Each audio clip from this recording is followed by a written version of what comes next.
Salut à tous, c'est Antoine de Tonyphone. Donc voilà, comme promis, après avoir utilisé pendant à peu près une semaine le Zouk Z2 Pro, on se retrouve dans une vidéo pour un peu partager, enfin pour que je vous partage mon ressenti. Et honnêtement, c'est vraiment un des meilleurs smartphones que j'ai pu avoir en utilisation. C'est pour moi même le meilleur smartphone simplement que j'ai pu utiliser pour diverses raisons.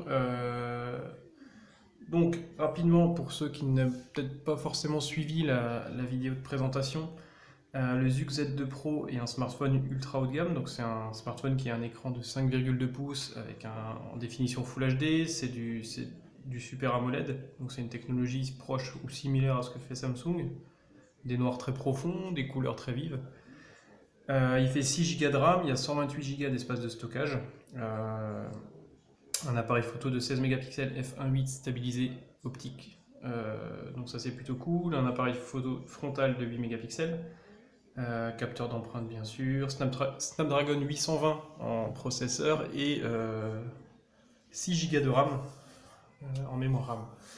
Donc honnêtement, je lui ai trouvé absolument aucun point faible. Que ce soit au niveau du design, le produit est vraiment sympa, il est vraiment joli. Il me rappelle en quelque sorte l'iPhone 7 dans sa version noir mat. En fait, les bords et même en prise en main, le contact avec la peau est assez similaire de ce smartphone-là.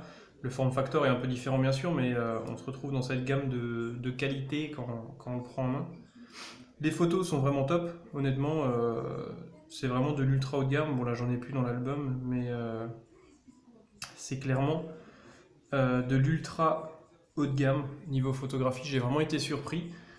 Les photos sont belles, les couleurs sont propres. Il n'y a pas d'effet de, comment on pourrait appeler ça, d'aberration chromatique où les couleurs débordent un peu du sujet.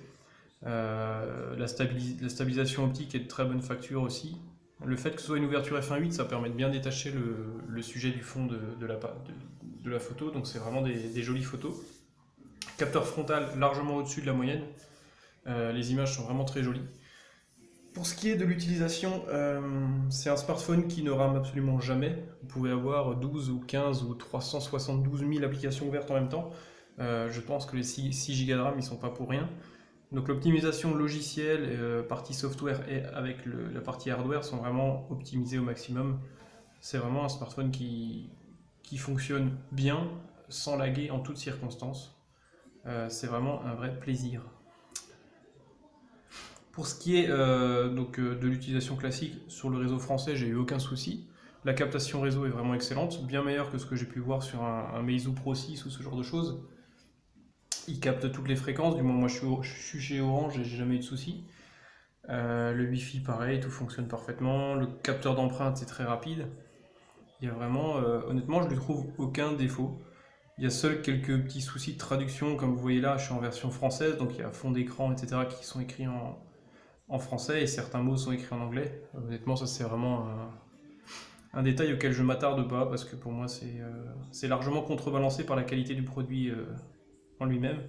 Donc superbe écran, superbe photo, réactivité sans faille à tout moment, hein, vraiment que quand vous soit si vous l'allumez au petit matin ou si ça fait 3 jours qu'il est allumé, il rame jamais, il rame jamais. L'autonomie est plutôt bonne. Bon après moi j'ai l'habitude de le brancher généralement au bureau quand je travaille ou quoi, donc je peux pas vraiment tester l'autonomie réelle, mais elle est largement dans la moyenne. J'ai jamais eu à le brancher en urgence pour le recharger. Donc il y a vraiment que des points forts sur ce smartphone, que ce soit design, qualité de finition ou des matériaux. La qualité de l'écran est vraiment abusée. Franchement, je trouve que c'est vraiment un des plus bels écrans que j'ai vu. La dalle LCD en fait, elle a l'air d'être collée très très près du verre. Du coup, vous avez vraiment un aspect qualitatif qui est pas négligeable. C'est vraiment sympa. Et la qualité du verre se voit aussi au toucher. C'est un peu ce qui fait la différence généralement entre un smartphone super haut de gamme et un smartphone bas de gamme. C'est un peu l'aspect au toucher et là c'est vraiment un régal. Donc voilà, donc partie photo, partie vidéo et jeu, aucun souci, ça rame jamais avec 6 Go de RAM, Snapdragon 820 et 128 Go d'espace de stockage, vous êtes vraiment tranquille pour plusieurs mois, voire années, je pense. Donc c'est vraiment un smartphone que vous pouvez vous procurer les yeux fermés. Donc il s'agit de la version Pro, hein, c'est pas la version classique, donc un petit peu plus cher, mais qui s'importe sans problème, qui fonctionne parfaitement sur notre réseau avec Play Store, et vraiment n'ayez aucun souci ou aucune crainte par rapport à ça. Donc voilà, c'est vraiment le smartphone que je classerais dans le top 3 des meilleurs smartphones du moment, surtout vendu actuellement à 370 € sur certains sites. Si vous aimez la photographie, si vous aimez jouer, si vous avez besoin d'espace de stockage, si vous aimez les beaux écrans, si vous êtes amateur de selfie, et si vous aimez un téléphone qui a une bonne autonomie, bah, il est vraiment pour vous. C'est vraiment un des meilleurs smartphones qui soit. Partie audio, la prise jack produit un son qui est plutôt correct dans la moyenne des produits de cette gamme. Après, le haut-parleur est un peu criard. Si vous mettez une vidéo en haut-parleur, ça restera un haut-parleur de smartphone qui n'est ni en stéréo ni en façade, donc ça restera un petit peu le seul point faible qu'on pourrait lui reprocher, avec la traduction. Comme là, galerie était écrit en anglais, alors qu'appareil photo est traduit en galerie. Enfin, deux, trois petits détails qui font qu'on se rend compte qu'on n'est pas sur un produit parfaitement abouti pour l'Europe ou pour la France, mais c'est vraiment pas gênant.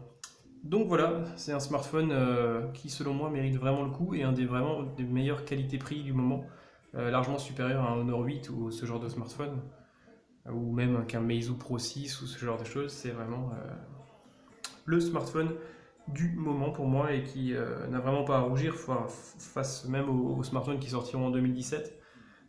Vous pouvez vraiment y aller les yeux fermés. Voilà, je vous remercie pour votre fidélité, vous êtes de plus en plus nombreux à me suivre. Comme je le dis toujours, si vous avez des idées de modèles ou des questions particulières sur des smartphones rarement importés ou simplement d'autres smartphones que j'ai déjà pu essayer, n'hésitez pas à me solliciter, je me ferai le plaisir de vous répondre. À bientôt!